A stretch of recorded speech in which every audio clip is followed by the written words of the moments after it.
Hello, STEM Nation. Jeff here, and welcome to episode number 76 of STEM on Fire, where we interview practicing professionals in the area of science, technology, engineering, and math to help guide students interested in STEM careers. If you like what you hear, please share it with a friend. Now let's get fired up today with our guest Joy, and I hope our chat will help ignite your passion towards a STEM career. Joy earned a master's degree in environmental engineering from Arizona State University and has worked at a semiconductor company, Intel, and now is currently the Sustainable Chemicals Manager at Nike. Yes, the shoe company. Welcome to the show, Joy. Fill in any gaps and share a bit of your personal life. Yeah, thank you so much for having me. It's a pleasure to be here. I'm excited to talk with you today and to share a little bit about my STEM journey. So let's dig right in here. So you've got an environmental engineering degree, a master's, and we've had environmental engineers on the show in the past, and they've typically been in the remediation where they're cleaning up, landfills and waterways to get all the pollutants out. But you took more of an industrial path. Can you go into why you chose that path? So when I was in school, I actually thought I would go in more of a remediation path. I was in my courses talking with professors, and people kind of automatically assumed that you would go into some sort of consulting role with a local company. And I had a few internships while I was in college with those sorts of firms, and they were great. They were experts in their field and worked with other governmental organizations or local towns or whoever needed help to do that remediation. But it just didn't fit quite right for me. And I was talking with a friend who worked at Intel, and I had no idea that Intel even had a need for environmental engineers. And it turned out this friend of mine knew someone who was an environmental engineer there. So I met them, and they shared their story with me, and it became readily apparent that pretty much any big company, especially those that are global, have a need for environmental engineers. There is a lot of change happening in the world today, a lot of regulations that companies have to deal with, and they want experts in-house who can help guide them through the regulations, can help make sure their products are the best that they can be for the environment. And so I found my path and have been loving it ever since. All right. So, Joy, you said you had some internships in remediation, the consulting side, and you kind of didn't like it. What are some things you didn't like about the remediation aspect? So the remediation aspect itself, I loved, and is kind of the reason I went into environmental engineering in the first place. The part that I had a little bit more of a hard time with was, I guess, the consulting world. So when you're a consultant, you are supposed to be the expert, and you work with all kinds of different people to share your expertise. And the whole process of RFPs, RFQs, these requests for qualification, requests for proposal that go out, essentially the consultants respond back with their best guess on how they could solve certain problems. And while the ultimate work that once a job was received was really cool, it was that whole upfront business process that I wasn't a big fan of, not because there was anything wrong with it, but because I wanted to be more technical and I wanted to spend my hours more focused on solving problems rather than trying to coordinate costs and proposals beforehand. So while remediation is important as an environmental engineer, I just now work with those consultants who are, actually doing the work, doing the designs. I make sure that we choose the right kinds of people to do them for these big corporations. So in the corporate world, right? So you worked at Intel, and I assume in the manufacturing side, right? Because there's chemicals being used in pretty much any manufacturing flow. And now you're at Nike. So I'm thinking Nike, I'm thinking running shoes. Chemical, environmental engineering doesn't come to mind, but you know what? I just don't think that way. So could you go into I didn't either, what you so do? That's okay. Absolutely. So the way that I explain what I do today is I work globally across our entire supply chain with the experts that are actually doing the manufacturing. So I have a technical background in environmental engineering, and I can understand when people are telling me about pH and about chemical reactions that are happening. And so when they're sharing that information with me, I can help direct them in ways that maybe they hadn't thought of, but maybe we as a company would like to move in. So using less harmful chemicals and trying to protect human health in the environment. You also have a master's degree. How important was that master's degree, or would a bachelor's of science in environmental engineering be enough? That's a great question. So I have a lot of college students ask me that when I speak with them today. And it kind of depends on the route that you want to take. So I want to be very transparent. I don't think there is any one right path for a single person to take. For me, I knew that I wanted to focus on environmental engineering, and that type of engineering today is becoming so much more technical and so much more focused that in order to be a practicing engineer, you really do have to have your master's degree. So when I was actually in school, I thought I wanted to focus on water. So most of my courses were focused on water, and a lot of my class projects were on water. And it's just one of those things that sometimes you need to get a little bit deeper, which maybe you can't access as much in an undergraduate degree. In order to be productive in the field. But, everybody's career is different. I actually ended up focusing a lot more on air treatment than water or wastewater. And so I even went a little different path than I thought I would. There are certain types of engineering that really getting a master's degree is not required. And especially if you don't have to have what they call licensure, or I am what's called a professional engineer. So I'm actually certified to sign documents and to stamp documents of design. But some people don't want to do that, and some types of engineers don't have to do that. So just listen to yourself, learn what your interests are, and don't push yourself to purposely get more schooling if you don't know what you want to do. It's not worth the time. Yeah, thanks for that, Joy. And, for STEM Nation, right, juniors, seniors in high school, early college students thinking about what do they want to do. So somebody might be going for environmental engineering saying, hey, that sounds kind of interesting what Joy is doing. Could you describe what a typical day would look like? And I know there's no typical day, but what would you do throughout the day, throughout the week, throughout the month? Absolutely. So as you mentioned, there's no typical day, and that's one of the allures of this type of role is that your days are always different. For me, one of the big standards in my day is working with people. So while I have a technical degree, while I love getting all nerdied out about math and science and the technical specifications of some designs, I actually work with a lot of people on a day-to-day basis that don't have that background.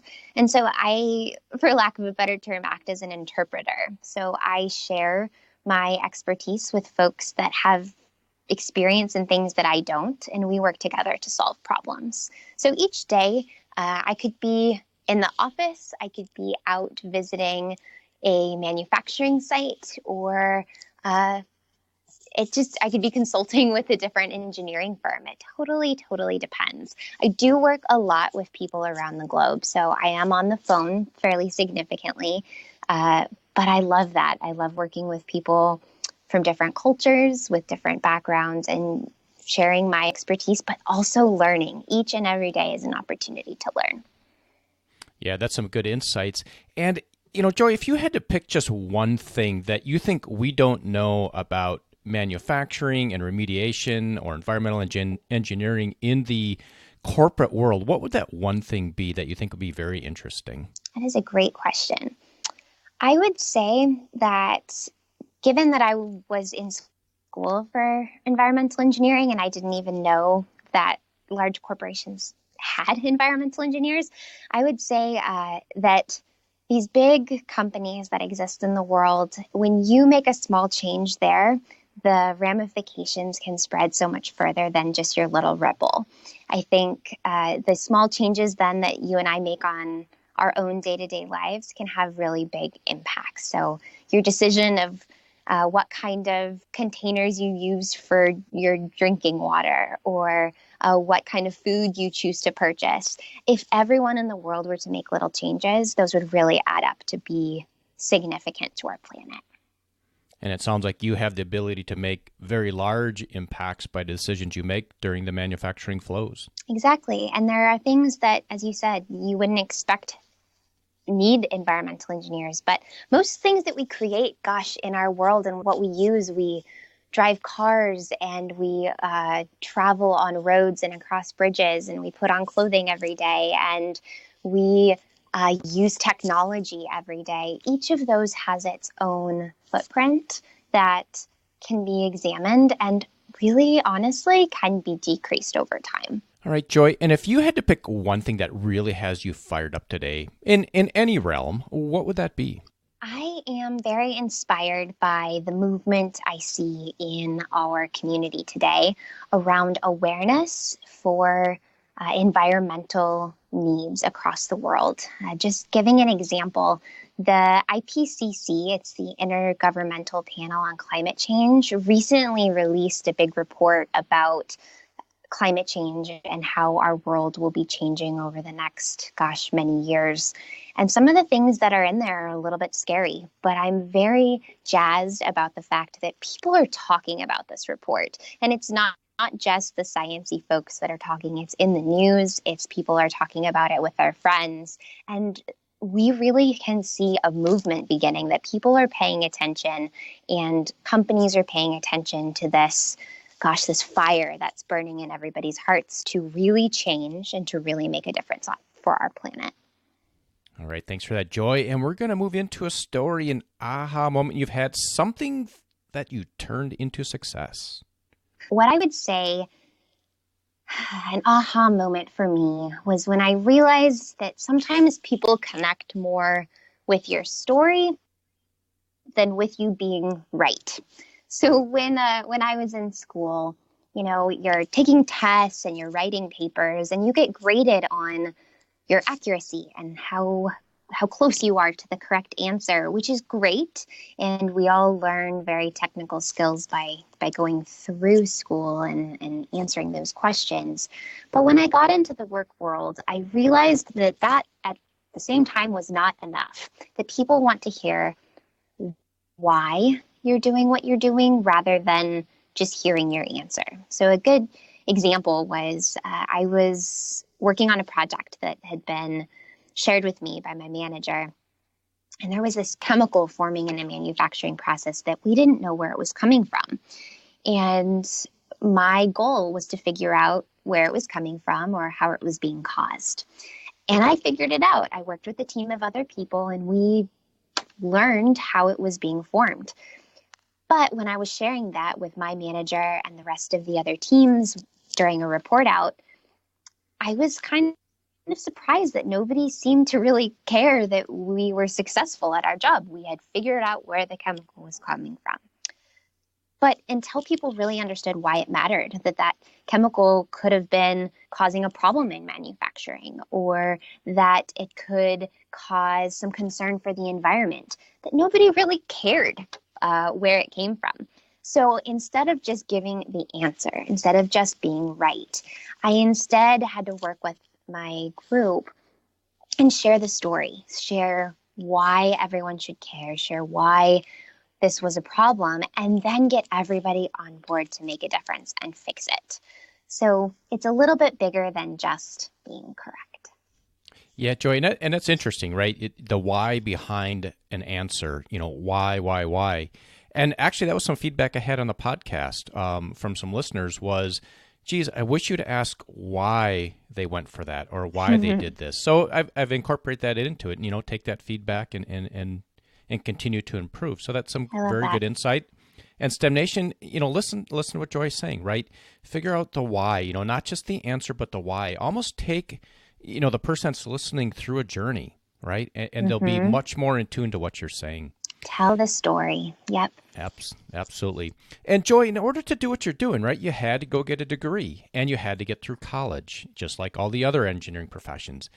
If you could go back to when you're 18, what's some advice you wish you had back then that you could instill in STEM Nation?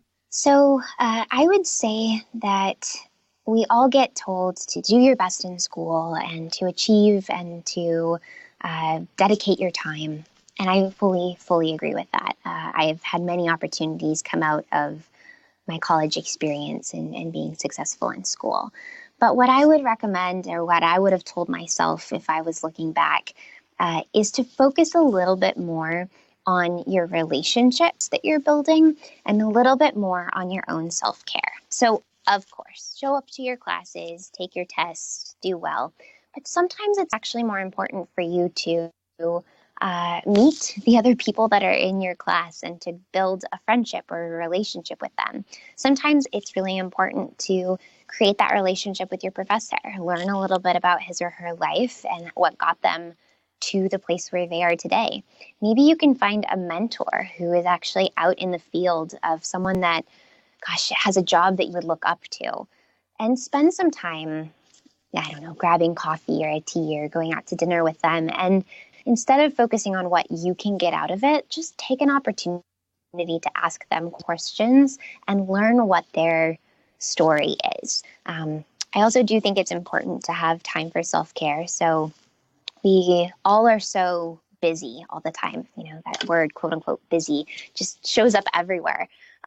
But take some time to do something that's not necessarily STEM related, to go for a run or to take a yoga class or, I don't know, hang out with friends. It's important to have that well-rounded life so that you can dig deep, do your science focus when you're in it, but that you also have a balance outside of the rest of your life.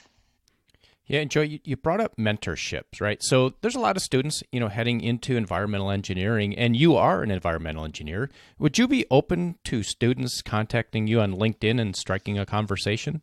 Absolutely. I really value connections that I have with students. So today, I'm actually really involved in an organization called the Society of Women Engineers, and I work a lot with collegiates through that organization and oftentimes serve as a mentor. I have a couple of long-standing mentor-mentee relationships that some of them were more formal and some of them were just people who reached out and wanted to ask a question, and I could maybe talk with them for 10 minutes and give them a little bit of insight. I think having those connection points, whether it's short-term or long-term, is something that you can't put a value on. So absolutely, if anyone would like to talk environmental engineering or about the direction that they see their career going, please absolutely reach out. I am definitely on LinkedIn and would love to hear from you.